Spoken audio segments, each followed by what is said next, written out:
So,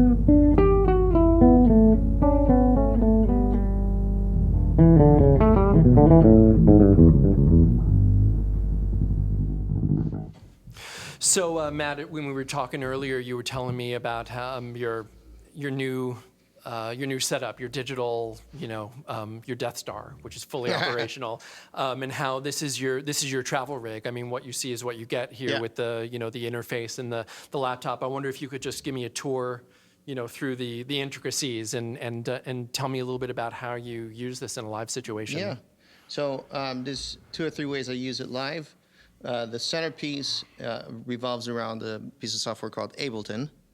Ableton, I use it both for playback of full parts, full arrangements of music, to which I can play all by myself or with a band, because I can send a click to the drummer and I, let the rest of the band members know what the forms are going to be. So it basically plays back a timeline. The other cool thing about that is that in that timeline, I can also send MIDI information to lighting systems. So a lighting system actually goes along with our performances, which I've done quite a few times here. Also because of the way that you can route audio, I do stereo and surround sound presentations. As I said, it's a lot of control just from the computer and Ableton. Ableton also represents my audio rig. So instead of, bringing all the pedals here, the maximum I have pedal-wise, and this is for a traveling situation, is a MIDI controller, which I currently use a Keith McMillen 12-step, an ABY box, which allows me to split the signal, one to the computer, one to the bass amp, a volume pedal, an audio interface, and a computer, and a bass. Is the volume pedal for swells and musical things, or is it for function? Yeah, mainly swells. Okay. Yeah, not really that interesting. And your effects come from software, right? I mean, all software. Okay. Through Ableton, or using plugins? I'm using mainly Ableton for all of the basic effects. I'll give you a quick rundown. You want to hear? Yeah, hit me. So one of them is a panner.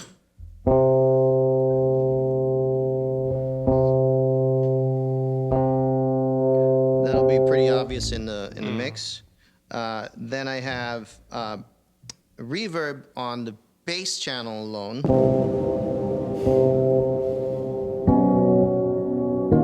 It's huge. Right? Then there's another reverb, but that's on everything. So everything that might be playing through through Ableton or coming out of Ableton, I put a reverb on top of all of it. Okay. It's about the same thing, but it's a different function. Then I have a chorus. Again. Right? I'm turning down the amp a little bit so we can hear the speaker playback. Then I think I have a distortion.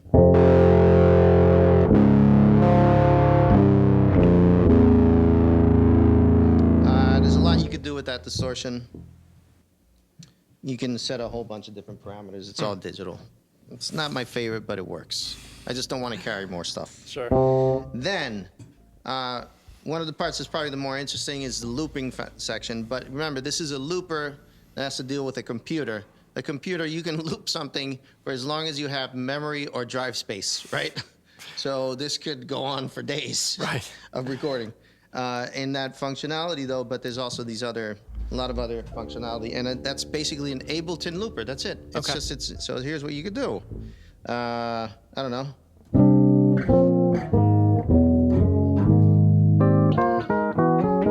Just plays it back, double time, real time, double time, double time. Oh, okay.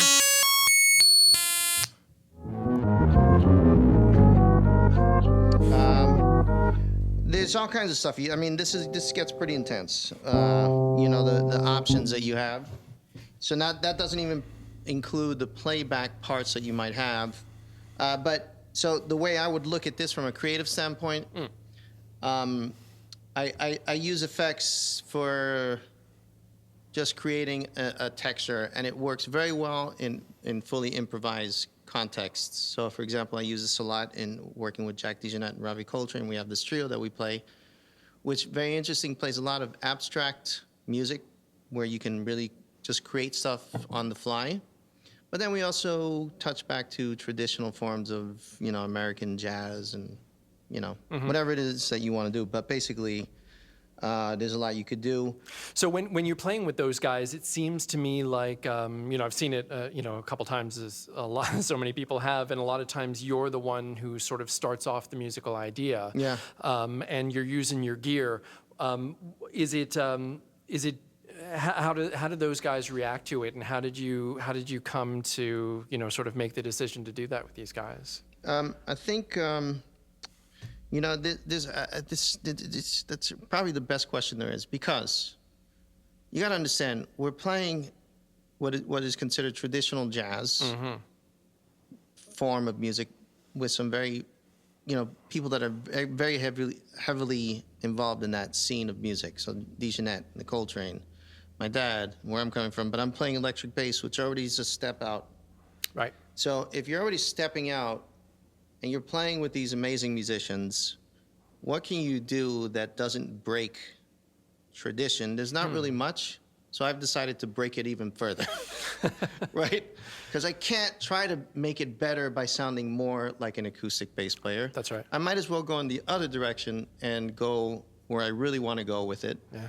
And then what happens by virtue of making those very clear decisions, the music is clear, and the intent is clear, and the concepts are clear, and the musicians, they're not musicians anymore, they're your fellow creators, right? So now we're all working together to just find something different to do. Beautiful way to look at it. And it's so simple. Yeah. It doesn't become genre-based, it doesn't become who did what, when, and why, and how. We're just all doing it together, and we're trying to find stuff. Yeah.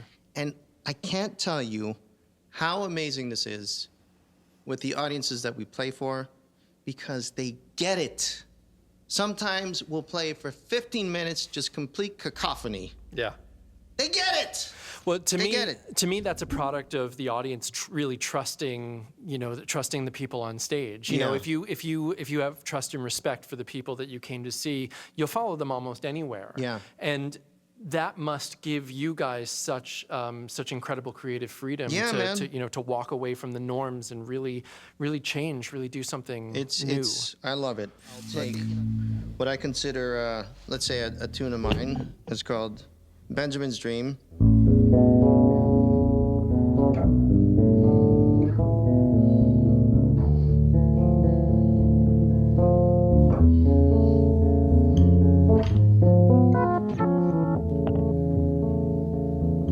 Then you can also layer stuff. So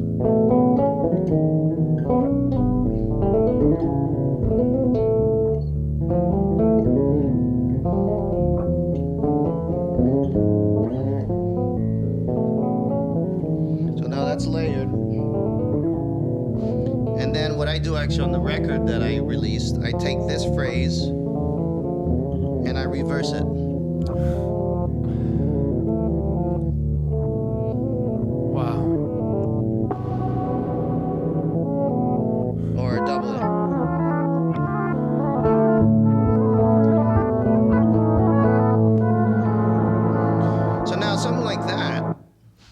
When you do that live, you create a layer, and then you create a melody, and then you start adding some reverb.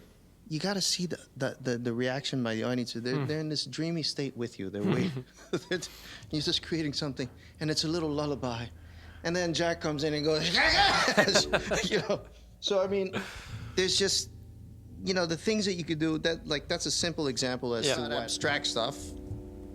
This is probably something I could answer for people if some folks ask me, well, so what exactly are you playing when you're playing this kind of thing? Which is...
it's such so many textures, so many flavors, and it's got this industrial feel to it. That's another thing, man. So, again, you play in either more traditional format where you start playing something like that, and the audience is expecting something totally different. Look, here's all I can tell you about who I feel I have arrived to be.